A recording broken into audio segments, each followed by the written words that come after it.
మన ఆధార్ కార్డ్ ఏదైనా కారణాల వల్ల కోల్పోతే, ఉదాహరణకు బస్సులో కానీ ట్రైన్లో కానీ ప్రయాణం చేస్తున్నప్పుడు కోల్పోతే తిరిగి మన ఆధార్ కార్డును తీసుకోవడానికి ఆధార్ సెంటర్కు లేదా మీ సేవ సెంటర్కు వెళ్తాం. అయితే మన ఆధార్ కార్డును తీసి ఇవ్వడానికి వాళ్ళు కొంత అమౌంట్ని ఛార్జ్ చేస్తారు. అలా కాకుండా మన ఆధార్ కార్డ్ని ₹1 ఖర్చు లేకుండా ఎలా డౌన్లోడ్ చేసుకోవాలో నేను మీకు ఈ వీడియోలో చెప్తాను. అయితే ఒక కండిషన్, మీరు మీ మొబైల్ నెంబర్ని మీ ఆధార్ కార్డ్కి ఖచ్చితంగా లింక్ చేసి ఉండాలి. అలా లింక్ చేసి ఉంటేనే మీరు మీ ఆధార్ కార్డ్ని ఉచితంగా డౌన్లోడ్ చేసుకోగలరు. కనుక ఈ వీడియోని ఎక్కడ స్కిప్ చేయకుండా చివరి వరకు చూడండి. Hi friends, welcome back to Gnanabadi channel. ముందుగా క్రోమ్ బ్రౌజర్ని ఓపెన్ చేసి మై ఆధార్ అని టైప్ చేయాలి. టైప్ చేయగానే మీకు మొదట ఒక వెబ్సైట్ వస్తుంది, unique identification authority of India. So దీన్ని క్లిక్ చేయాలి. క్లిక్ చేయగానే దీని యొక్క ఇంటర్ఫేస్ ఓపెన్ అవుతుంది. సో దాని ఇంటర్ఫేస్లో మొదట మీకు కొన్ని 5 ఆప్షన్స్ లేదా 6 ఆప్షన్స్ కనబడతాయి. ఫస్ట్ ఆప్షన్ పైన క్లిక్ చేసి update your Aadhaar, get Aadhaar, Aadhaar services, about your Aadhaar, Aadhaar అని మనీ 5 ఆప్షన్స్ కనబడతాయి. అందులో గెట్ ఆధార్ పైన క్లిక్ చేస్తే కింద మీకు స్ట్రైట్గా కిందకి వెళ్తే డౌన్లోడ్ ఆధార్ అనే ఆప్షన్ ఉంటుంది. దానిపైన క్లిక్ చేయండి. దానిపైన క్లిక్ చేయగానే మీకు సబ్ ఇంటర్ఫేస్ అనేది ఓపెన్ అవుతుంది. అక్కడ మీకు ఈ ఆధార్ డౌన్లోడ్ అనే ఆప్షన్ కనబడుతుంది. సో దాని కిందనే మీకు select 12 digit Aadhaar number, 16 digit virtual ID number, 28 digit enrolment ID number అని మీకు ఒక సెంటెన్స్ కనబడుతుంది. దాని కిందనే 3 ఆప్షన్స్ ఉంటాయి. సో మొదటిది Aadhaar number, enrolment ID number, virtual ID number. So Aadhaar number option పైన క్లిక్ చేసుకొని అక్కడ మీ యొక్క ఆధార్ నెంబర్ని ఎంటర్ చేయాలి. నేను నా యొక్క ఆధార్ నెంబర్ని ఎంటర్ చేస్తున్నాను. అక్కడ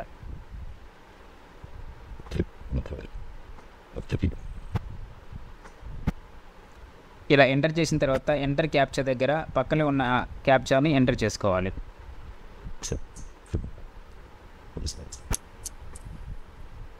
మనం ఎంటర్ చేసిన క్యాప్చా పక్కన ఉన్నటువంటి క్యాప్చాతో సరిగ్గా ఉందా లేదా క్రాస్ చెక్ చేసుకొని సెండ్ ఓటీపీ ఆప్షన్ పైన క్లిక్ చేయాలి. ఇక్కడ OTP successful dispatch to your Aadhaar register mobile number అనే ఆప్షన్ ఒక పాపప్ వస్తుంది అనమాట.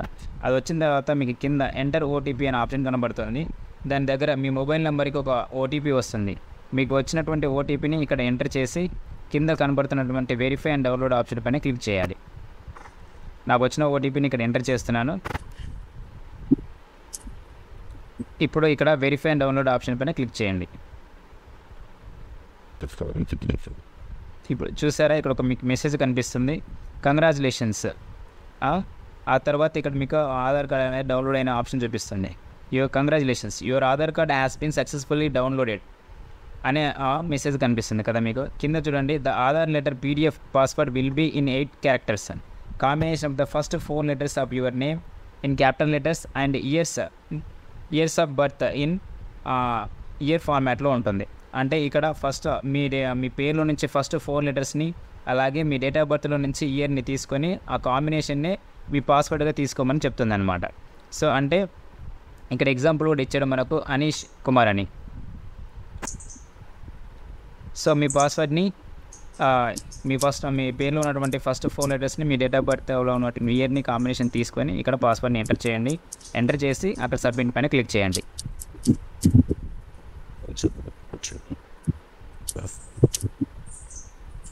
ఈ క్లిక్ చేయగానే మీ యొక్క ఆధార్ కార్డ్ అనేది ఓపెన్ అయిపోతుంది. ఈ విధంగా మీ ఆధార్ కార్డ్ని మీరు డౌన్లోడ్ చేసుకోవచ్చు. అయితే మీకు ఒక డౌట్ వచ్చి ఉండాలి, బ్రో ఒకవేళ మీ యొక్క మా పేరులో కనుక 3 letters ఉంటే అప్పుడు ఎలా ఎంటర్ చేయాలి, లేదా మా ఇనిషియల్ ఉండి ఏదో పేరు ఉంటే అప్పుడు ఎలా ఎంటర్ చేయాలి అని. సో దాని గురించి తెలుసుకుందాం.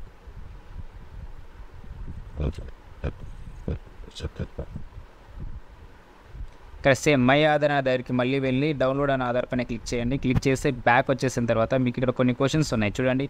సో ఇక్కడ వచ్చేసి మనకు ఇక్కడ మీకు కొంచెం స్క్రోల్ డౌన్ చేస్తే so what is the password of ఈ ఆధార్ అనే ఆప్షన్ కనిపిస్తుంది. దానిపైన క్లిక్ చేయండి.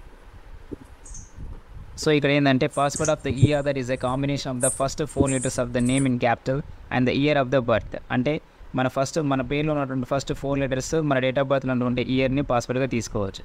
అయితే ఎగ్జాంపుల్ 1లో ఏంటంటే మనం ఫస్ట్లో చెప్పుకున్నట్లు సురేష్ కుమార్, దాంట్లో ఫస్ట్ 4 letters డేట్ ఆఫ్ బర్త్లో ఉన్నటువంటి ఇయర్ని తీసుకొని పాస్వర్డ్గా తీసుకున్నాను. సరే, ఇక్కడ వరకు బాగుంది. ఇక సెకండ్ దానికి వచ్చేద్దాం. సెకండ్ దాంట్లో ఏంటంటే 2 పదాలుగా ఉన్నాయి. దాంట్లో ఫస్ట్ వచ్చేసి సాయి కుమార్. సాయిలో 3 letters మాత్రమే ఉన్నాయి, కుమార్ అనేది. అప్పుడు మనం ఏం చేయాలంటే సాయిలో ఉన్నటువంటి 3 letters కుమార్లో ఉన్నటువంటి ఫస్ట్ లెటర్ని తీసుకొని ఈ మన డేట్ ఆఫ్ బర్త్ ఉన్నటువంటి ఇయర్ని తీసుకొని పాస్వర్డ్గా సెట్ చేసుకోవాలి. ఇక ఎగ్జాంపుల్ 3కి వస్తే మనకు p.kumar అని ఉంది. ఇక్కడ ఫస్ట్ పదంలో కేవలం p మాత్రమే ఉంది, సెకండ్ పదంలో మీ కుమార్ అని ఉంది. అయితే ఇక్కడ ఏం చేయాలంటే ఫస్ట్ డాట్లో ఉన్నటువంటి p క్యాపిటల్ లెటర్ని ప్లస్ ఆ డాట్ని సెకండ్ పదంలో ఉన్నటువంటి KU ఆ 2 అక్షరాలని తీసుకొని 4 అక్షరాలుగా కన్సిడర్ చేసుకోవాలి. ఇక్కడ డాట్ని కూడా ఒక లెటర్గా కన్సిడర్ చేస్తారు. సో యాజ్ యూజువల్గా date of birth. So example 4కి వచ్చేస్తే ఇక్కడ కేవలం 3 లెటర్స్ మాత్రమే. ఒకవేళ మీ పేరులో ఉన్నటువంటి 3 లెటర్స్ మాత్రమే ఉంటే అప్పుడు మీ పేరుని కంప్లీట్గా మీ డేట్ ఆఫ్ బర్త్లో ఉన్నటువంటి ఇయర్ని తీసుకొని పాస్వర్డ్గా సెట్ చేసుకోవచ్చు. ఇలా మనం పాస్వర్డ్ని సెట్ చేసుకోవచ్చు అనమాట. ఇక మనకి ఏ సాఫ్ట్వేర్ని మన ఒకవేళ ఈ PDF మన ఏ సాఫ్ట్వేర్ని సపోర్ట్ చేస్తుంది. So what support software needed to the open అని ఇక్కడ ఆధార్ ఉంటుంది. సో అప్పుడు మనం ఇక్కడ ఏం చేసుకోవాలంటే residence needs Adobe reader to view ఈ ఆధార్ అని ఉంటుంది. So you have Adobe reader install in the your system. ఒకవేళ మీ సిస్టంలో ఉంటే ఏమో నో ఇష్యూ, లేదనుకోండి మీరు ఇన్స్టాల్ చేసుకొని దాన్ని ఓపెన్ చేసుకొని చూసుకోవచ్చు. సేమ్ మొబైల్లో కూడా అంతే. దీన్ని మన ఆధార్ని ఎలా డౌన్లోడ్ చేసుకోవచ్చు? So how can an Aadhaar number holder download ఈ ఆధార్? మనకు మొదట్లో చెప్పుకున్నట్లు by using enrolment ID, Aadhaar number, virtual ID use చేసి మనం దాన్ని డౌన్లోడ్ చేసుకోవచ్చు అనమాట.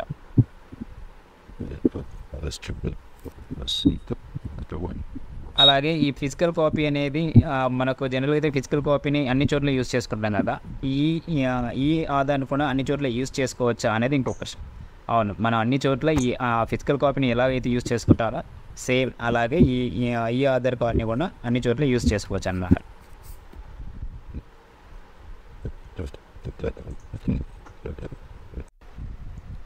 ఈ వీడియోలో ఉన్న ఇన్ఫర్మేషన్ నచ్చినట్లయితే ఖచ్చితంగా ఈ వీడియోని లైక్ చేసి ఛానల్ని సబ్స్క్రైబ్ చేసుకోండి. ఈ వీడియోని లైక్ అండ్ సబ్స్క్రైబ్ చేయడం వల్ల ఇలాంటి మంచి కంటెంట్ను చేయడానికి మీరు మమ్మల్ని ఎంకరేజ్ చేసిన వాళ్ళు అవుతారు. చివరగా ఒక్క మాట, వీడియోని షేర్ చేయండి.